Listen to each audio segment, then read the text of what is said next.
What's up, folks? Howdy, howdy, howdy. How y'all doing out there in Pip Getterz? Euro dollar failed to resist above 200. Uh-oh. It's not this. It's the simple moving average we use, not the DMA. I don't even know what moving average that is. This is a list of currency pairs that need to go into that watch list over there.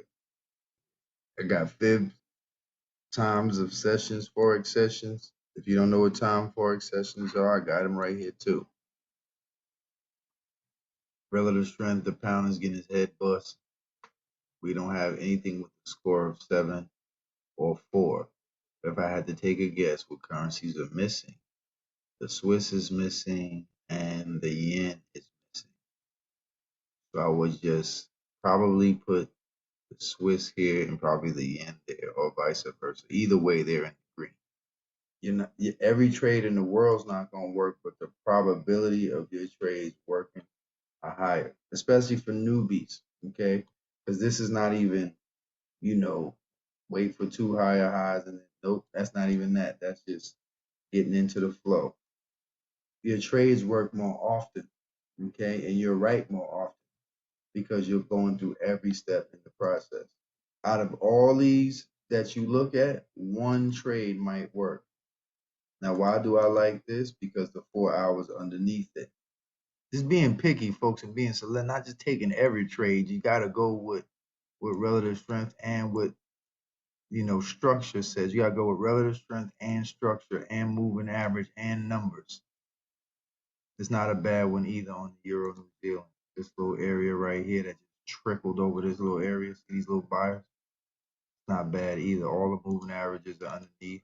Just being picky with the things. And then when you catch something that just is gonna ride, and when you get picky, you catch better trades with more pips than not. And then there are more pips than when you're wrong. When you're wrong, you lose this amount of pips. But when you catch one of these things, 200, 300, 400 pips, the little small losses is like, who cares?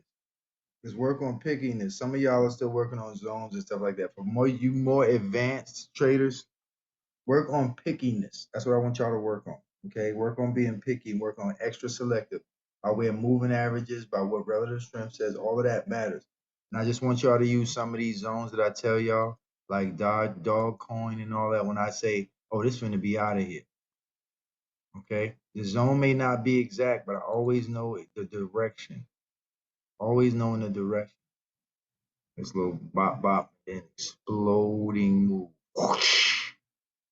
This isn't. I mean, to me, you can still get in this, but it's just not fresh. But it's still a zone though. Them higher highs, that's what I was trying to tell y'all. Higher highs in the daily. All right, so they both was the extreme low. So we never broke this low. So this is the low.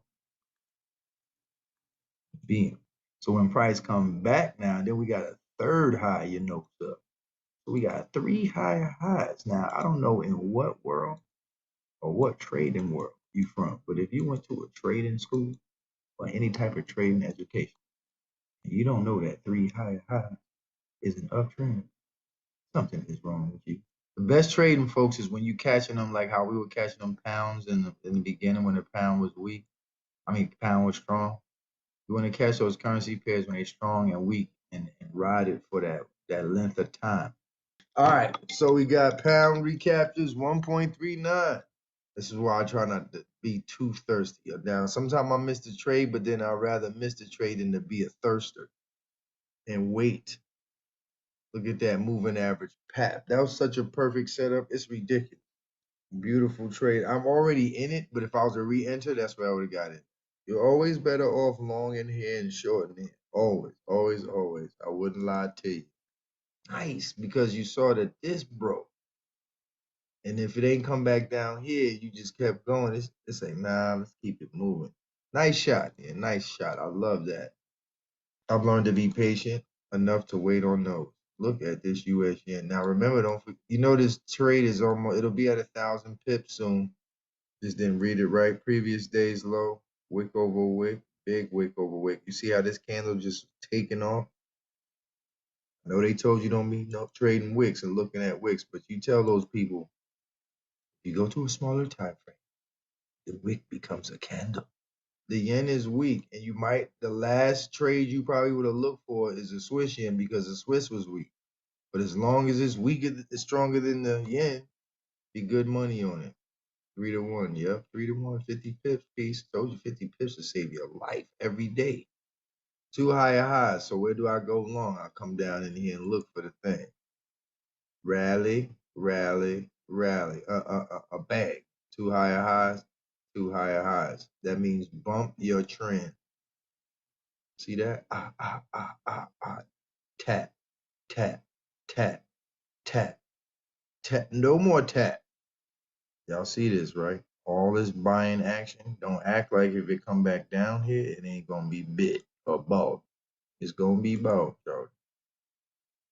So it might even get a little close, but definitely if it gets down in here, this form of supply right here, and now is the demand zone. If it comes back in here, and it's also a daily wick over wick. So definitely if this closes above and turns the next daily candle comes back in here, y'all see this? All this buying action. Y'all get in here now and make me proud. That should be, remember when you're trading, you look for the strongest or the weakest. A vulture is not going to fly over a decathlete or a triathlete. Okay.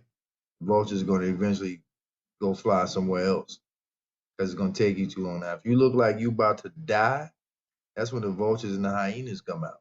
Your job when something's weak is to act like a vulture, hyena, or anything that's waiting on something to be dead. When you dead, here I come. Okay, and that's how you look at weak currencies. Oh, you dying? You dead? Oh, hold on a minute. Let me come peck me your eyeball. I'm gonna peck your eyeball out like a vulture.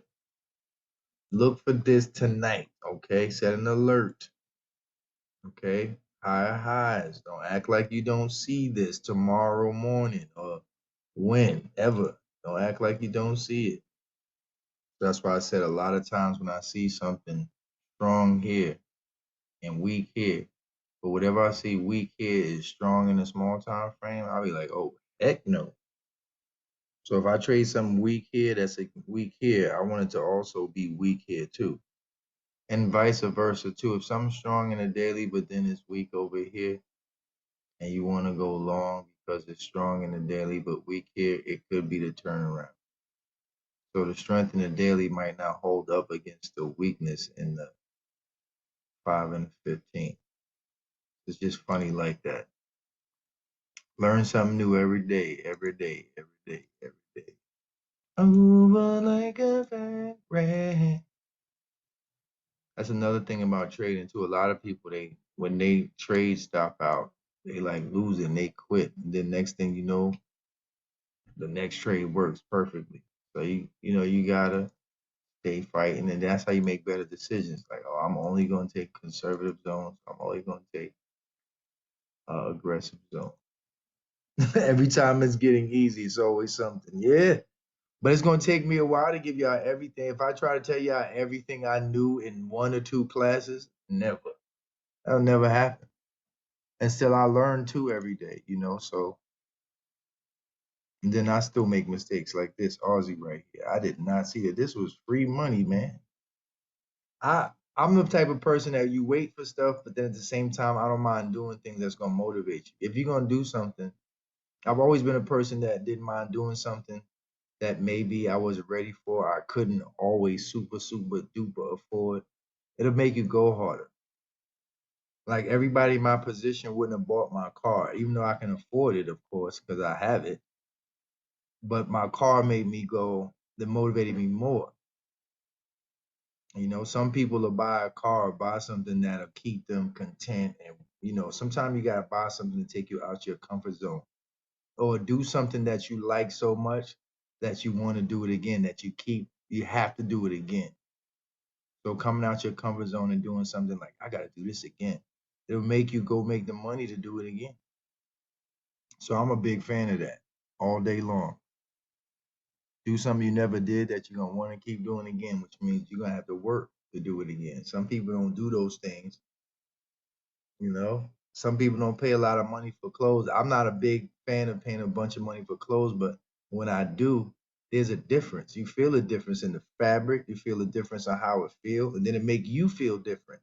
So when people pay expensive prices or when people buy stuff that's expensive, I get it. I get it because if you feel good, you do good. A lot of people don't do good because they don't feel good. So I understand completely. If you feel good, you do good. You know, and that's for everything. If you're healthy, a lot of people aren't healthy, so they don't. The things they do aren't healthy. So if you feel good, you do good. You look good, you do good. You smell good, you do good. So that's important. You put on a cologne that you never bought, never felt before, and then all it takes is one person to say, "I like that. What's that?" Next, your life changed after that. You walk around, you know. So that's important. All right, I'll see y'all tomorrow. Y'all take it again. Love somebody other than yourself. Behave and look both ways before crossing.